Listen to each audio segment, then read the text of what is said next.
భాషలోనికి Bible ఎట్లా వచ్చింది, Indian భాషలోనికి Bible ఎట్లా వచ్చింది అని అంటే, ఈ యొక్క టాపిక్ని మనం చూసి ఈ భాగాన్ని ముగించుకుందాం. తెలుగు భాషలోనికి బైబిల్ ఎట్లా వచ్చింది? మనము రోజు పట్టుకుని చదువుకునే బైబిల్ జస్ట్ ఊరికే అట్లా వచ్చి ఏదో మనం ఏ కష్టం లేకుండా వచ్చేసింది అని అనుకుంటున్నామేమో, లేకపోతే దాని విలువ మనకు అర్థమవ్వట్లేదు, దాని బ్యాక్గ్రౌండ్ మనకు అర్థమవ్వట్లేదు.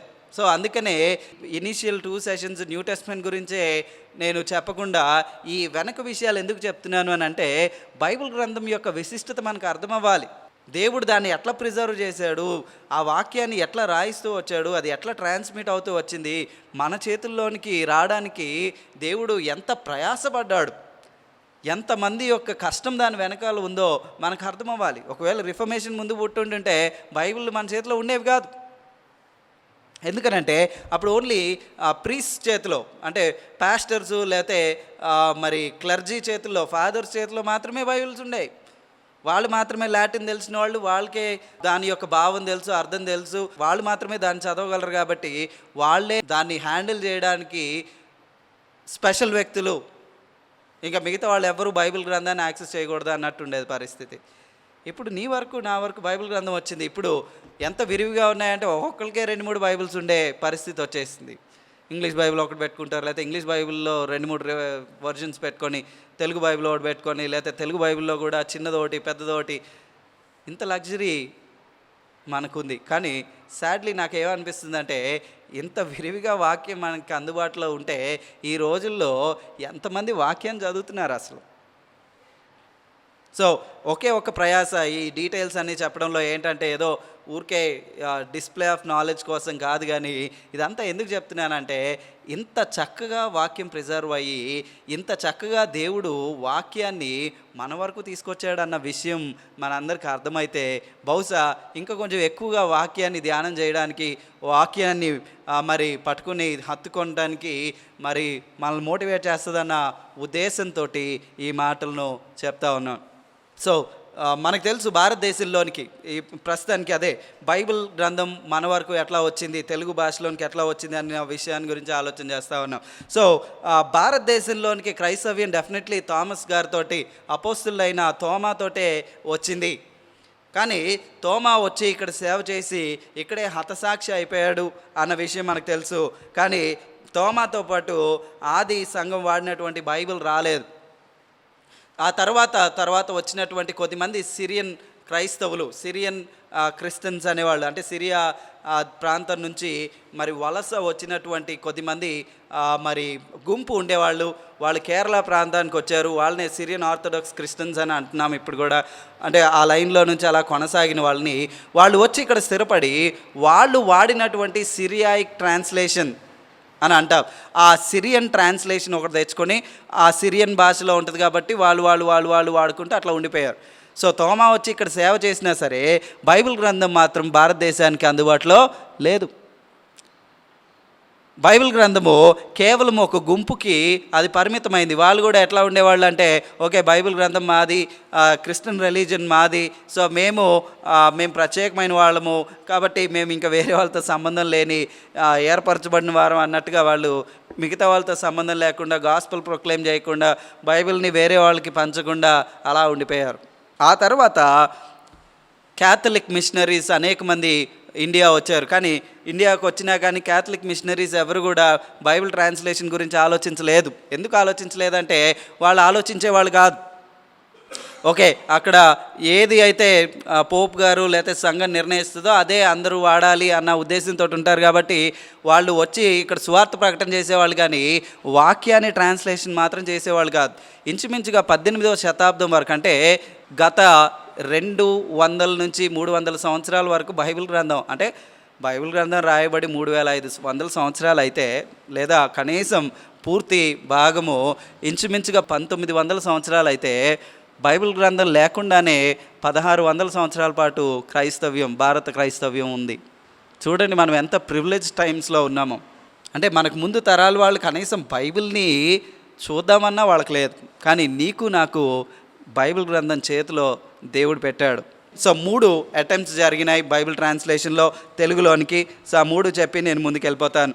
సో 18వ శతాబ్దం వరకు కూడా ఎవ్వరు బైబిల్ ట్రాన్స్లేషన్ గురించి కానీ భారతీయ భాషల్లోనికి బైబిల్ ఇవ్వాలన్న ఆలోచన కానీ ఎవరికి రాలేదు. అయితే లూథరన్ మిషనరీ గుంపు ఒకటి భారతదేశానికి వచ్చారు.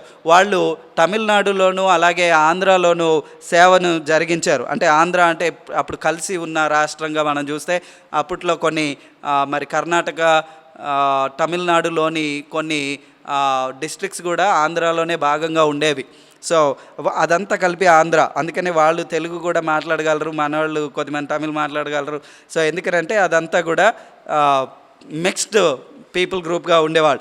సో అలాంటి పరిస్థితిలో first attempt of Bible translation into Telugu ఎప్పుడు జరిగిందంటే లూథరన్ మిషనరీస్ బెంజమిన్ షూల్స్ అనే ఆయన భారతదేశానికి వచ్చి ఆయన మిషనరీ పరిచర్య చేసుకుంటూ 1689 నుండి 1760 వరకు ఆయన జీవించి ఇక్కడ కనీసము 20 సంవత్సరాల పాటు ప్రయాసపడి న్యూ టెస్ట్మెంట్ని ట్రాన్స్లేషన్ చేశాడు. వీళ్ళు జర్మన్ మిషనరీస్ 20 సంవత్సరాల పాటు అండి బైబిల్ ట్రాన్స్లేషన్ కోసం ఒక ఆయన 20 సంవత్సరాల పాటు ప్రయాసపడి ట్రాన్స్లేషన్ ఫినిష్ చేసి 1727లో ఆయన ఫినిష్ చేశాడు. ఆ తర్వాత క్రొత్త నిబంధన 1732లో ఫినిష్ చేశాడు. మొత్తానికి బైబిల్ మొత్తాన్ని 1732 వరకు ఆయన కష్టపడి 20 సంవత్సరాల పాటు, అంటే ఆయన జీవితాన్ని దానికోసం పెట్టి ట్రాన్స్లేట్ చేసి బైబిల్ని జర్మనీకి పంపించాడు ఆయన దాన్ని ప్రింట్ చేయడం కోసం. ఎందుకంటే ప్రింటింగ్ ప్రెస్ ఎక్కడుంది? ఓన్లీ జర్మనీలోనే ఉన్నాయి అప్పటికి. విలియం కేరీ గారు వచ్చి ప్రింటింగ్ మెషిన్ ఇండియాకి తెచ్చేవారు కూడా ఇండియాలో ప్రింటింగ్ మెషిన్లు లేవు.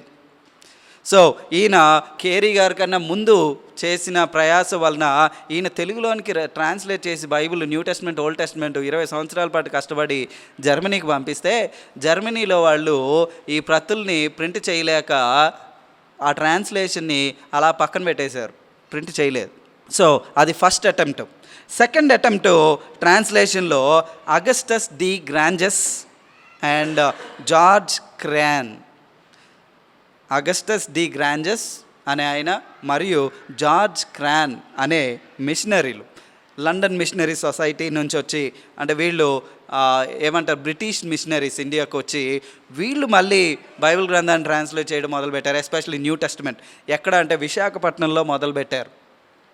వీళ్ళకి ప్యారలల్గా విలియం కేరీ గారు కూడా కోల్కతాలో బ్యాప్టిస్ట్ మిషనరీ గారు, ఆయన కూడా సిరంపూర్లో బైబిల్ ట్రాన్స్లేషన్ మొదలుపెట్టాడు. సో వాళ్ళు ఈయన కలిపి వర్క్ని సరిచూసుకుంటూ ఆ వర్క్ని ముందుకు కొనసాగించి ఇంచుమించుగా దాన్ని పూర్తి చేసే సమయానికల్లా గ్రాంజెస్ గారు, క్రేన్ గారు ఇద్దరు 1810లోనే చనిపోయారు. ఈ పబ్లికేషన్ అవ్వకముందే వాళ్ళిద్దరు చనిపోయారు.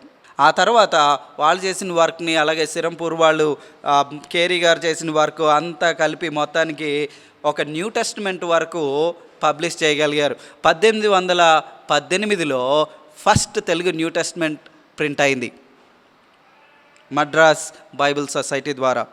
సో ఎవరు అది జరగడానికి, అంటే మరి ఒరిజినల్గా స్టార్ట్ చేసిన మిషనరీస్ దాన్ని ఫినిష్ చేయలేకపోయారు. కానీ తర్వాత వచ్చినటువంటి ఎడ్వర్డ్ ప్రిచెట్ అండ్ జాన్ గార్డన్ అనే దైవజనులు వాళ్ళ పైన ఆ రెస్పాన్సిబిలిటీ వేసుకుని అది ట్రాన్స్లేట్ అయ్యే వరకు, ఆ తర్వాత అది ప్రింట్ అయ్యే వరకు దాని వెనకాలే ఉండి అది ట్రాన్స్లేట్ అయ్యేలాగా ప్రింట్ అయ్యేలాగా చూశారు. సో అందుకనే 2018కి యాక్చువల్లీ 200 సంవత్సరాలు అయింది తెలుగు బైబిల్ వచ్చి. కానీ ఎంతమందికి తెలుసా ఆ విషయం? నేను ఎందుకు ఈ విషయాలు మళ్ళీ ప్రస్తావిస్తున్నాను, లేకపోతే ప్రస్తావించటం ఇంపార్టెంట్ అనుకుని ప్రస్తావిస్తున్నాను అంటే ఎందుకనంటే మన యొక్క చరిత్ర బైబిల్ గ్రంథం మన వరకు ఎట్లా వచ్చింది, ఎంతకాలం అయిందో ఎవరికి తెలియదు. మన యొక్క ప్రింట్ మీడియా కానీ మరి వివిధ రకాలైనటువంటి టీవీ ఛానల్స్ కానీ భారతదేశంలో ఉన్నవి కూడా ఇలాంటివి ప్రొక్లైమ్ చేయరు. సో ఈ విషయం ఒక చిన్న పేపర్ క్లిప్పింగ్ లాగా చిన్నగా ఒక చోట బైబిల్ గ్రంథం తెలుగులో ముద్రణ అయ్యి లేకపోతే ఫస్ట్ ట్రాన్స్లేషన్ పబ్లిష్ అయ్యింది 200 సంవత్సరాలు అయ్యింది అని ఒక చిన్న క్లిప్పింగ్ వేశారు రీసెంట్గా, అంటే 2018లో ఆ క్లిప్పింగ్ నేను చూశాను. సో అంతే. కానీ భారత క్రైస్తవులకి I don't know if they know, especially Telugu క్రిస్టియన్స్కి అది కూడా తెలుసో లేదో నాకు తెలియదు. అంటే 200 సంవత్సరాలే అయింది, క్రీస్తు వచ్చి 2000 సంవత్సరాలు అయితే బైబిల్ గ్రంథము క్రైస్తవులు, ఆంధ్ర తెలుగు క్రైస్తవులు, లేకపోతే ఆంధ్ర తెలంగాణ లేకపోతే తెలుగు స్పీకింగ్ క్రైస్తవులకి తెలుగులో బైబిల్ ఓన్లీ 200 సంవత్సరాలు అయింది అంతే వచ్చి మనకి.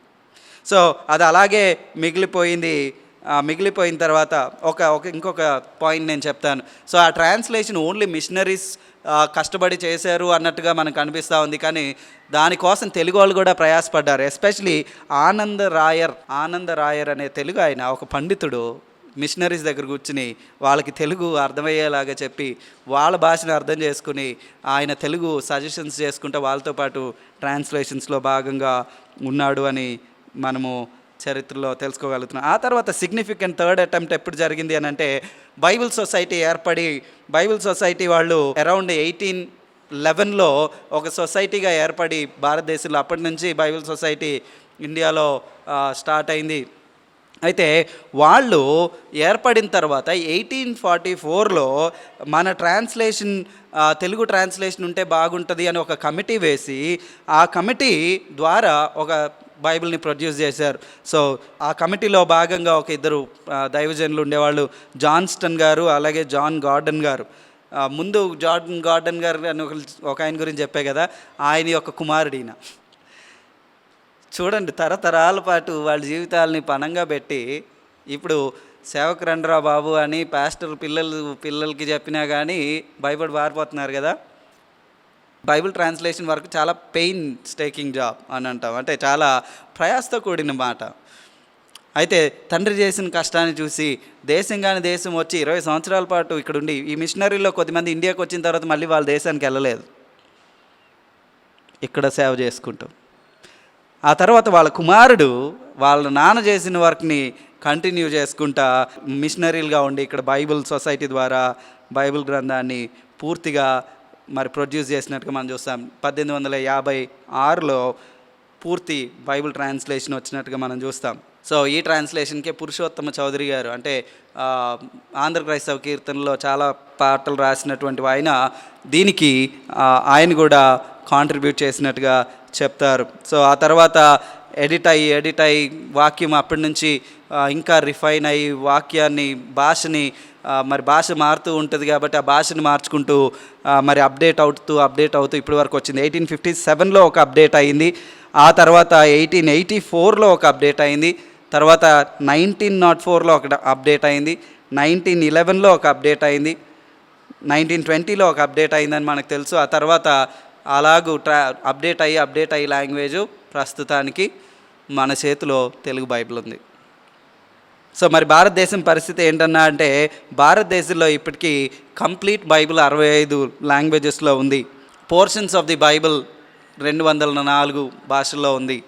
అంటే ఓన్లీ పోర్షన్స్ ట్రాన్స్లేట్ చేశారు అంటే దాని అర్థం ఏంటంటే అవి సిగ్నిఫికెంట్ భాషలు ఇండియాలో. సో ఇండియా గురించి మనకు తెలిసి 18 అఫీషియల్ లాంగ్వేజెస్ ఉన్నాయి ఇండియాలో. సో ఇలాంటి దేశంలో పాలీ లింగ్విస్టిక్ కల్చర్ మనకు చాలా లాంగ్వేజెస్ ఉన్నాయి. 1024 లాంగ్వేజెస్ అనుకుంటా రికగ్నైజ్డ్ లాంగ్వేజెస్. సో వాటిల్లో కేవలం 65 లాంగ్వేజెస్ మాత్రమే బైబిల్ కలిగి ఉన్నాయి. So we need translators, we need people who will go out and spend their life time on translations వైపుకి జనాలు వెళ్ళరు, అదొక పరిచర్యగా చూడరు. సో అలాగూ జనాలు మిషనరీలు వాళ్ళ ప్రాణాన్ని దారపోయకపోతే ఇన్ని కోట్ల మంది రోజు బైబిల్ గ్రంథాన్ని ఎట్లా చదువుకుంటారు? సో అలాంటి సిగ్నిఫికెంట్ సేవ, అనేక మంది ట్రాన్స్లేటర్స్ అవసరం ఉన్నటువంటి ఆ వైపు బహుశా కొద్దిమంది ఆలోచన చేయాలి. దేవా, ఒకవేళ నీ చిత్తం అయితే ఆ ఏరియాలో నేను వర్క్ చేయడానికి నాకు సహాయం చేయండి. మినిస్ట్రీ అనగానే మన వాళ్ళందరికీ పాటలు పాడడం, వాక్యం చెప్పడం, ఇవి రెండే కాదు, మినిస్ట్రీలో చాలా ఆస్పెక్ట్స్ ఉన్నాయి. వాటిలో చాలా విషయాల్లో దేవుడు జనాల్ని ప్రిపేర్ చేయగలడు. బహుశా బైబిల్ ట్రాన్స్లేషన్ ఒక ఏరియా, జనాల్ని దేవుడు మరి ప్రోత్సహించడం కోసము జనాలు వెళ్ళి బైబిల్ ఏ భాషల్లో లేదో ఆ భాషల్లో ట్రాన్స్లేట్ చేయడానికి. సో ఈ విధంగా సుమారు 1500 సంవత్సరాలుగా రాయబడిన ఆ వ్యవధిలో రాయబడినటువంటి వాక్యము 3500 సంవత్సరాల పాటు ప్రిజర్వ్ చేయబడి, ఆ తర్వాత అన్ని సంవత్సరాలుగా ప్రిజర్వ్ చేయబడి అథెంటిక్గా మన భాషలోనికి ట్రాన్స్లేట్ అయ్యింది. ఆ ట్రాన్స్లేషన్ కూడా అనేక మంది తమ ప్రాణాలను పణంగా పెట్టి, 20 సంవత్సరాల పాటు ఒక ఆయన తన జీవితాన్ని పెట్టాడు, అవి అయినా అవ్వలేదు. అలా తరతరాలుగా కొద్దిమంది తమ ప్రాణాలని వెచ్చించి తమ జీవితంలో సిగ్నిఫికెంట్ పోర్షన్ ఆఫ్ టైంని ఇచ్చి అలాగ ట్రాన్స్లేట్ చేయబట్టి మన వరకు బైబిల్ వచ్చింది. సో ఇవాళ బైబిల్ చక్కగా బాస్పెట్లు వేసుకుని పొద్దున్నే ఒక సమయానికి చదవాలి అని అంటే పొద్దున్న లెగిసి చదవడానికే కష్టమైపోతూ ఉంది మనకి. సో బైబిల్ గ్రంథం యొక్క విశిష్టతను మనం అర్థం చేసుకుందాం. బైబిల్ గ్రంథం యొక్క ప్రాముఖ్యతను మనం తెలుసుకుందాం. బైబిల్ గ్రంథం ఎంత ప్రత్యేకంగా భద్రపరచబడి నీ చేతిలో వరకు వచ్చిందో నీవు అర్థం చేసుకొని అది దైవ పుస్తకంగా నీవు అవగాహనకు వచ్చి దాన్ని నువ్వు చదువుకున్నట్లయితే డెఫినెట్లీ నీకు మరి మేలు కలుగుతుంది. కేవలము ఆధ్యాత్మిక మేలే కాదు, ఫిజికల్గా కూడా definitely it is going to bless you and your family. So మరి ఈ మాటలు ఈ 2 సెషన్స్ కూడా ఒకే ఆలోచనతోటి చెప్పడం జరిగింది. అదేంటంటే may it motivate believers towards reading the Bibles. బైబిల్ని చదవడం కోసం ఇదంతా ప్రోత్సహించాలి అన్న ఉద్దేశంతో మనం చూస్తూ ఉన్నాం ఈ భాగాన్ని. తర్వాత సెషన్లో మనము story line of the Bible అనే దాని గురించి చూద్దాం. అంటే సమగ్రంగా ఆదికాండం నుంచి రెవల్యూషన్ వరకు బైబిల్ ఏం చెప్తుంది అనే దాని గురించి ఒక సెషన్ కలిగి ఉంటాం. ఆ తర్వాత మిగతా విషయాల్ని మనం చూద్దాం. అందరికీ వందనాలు.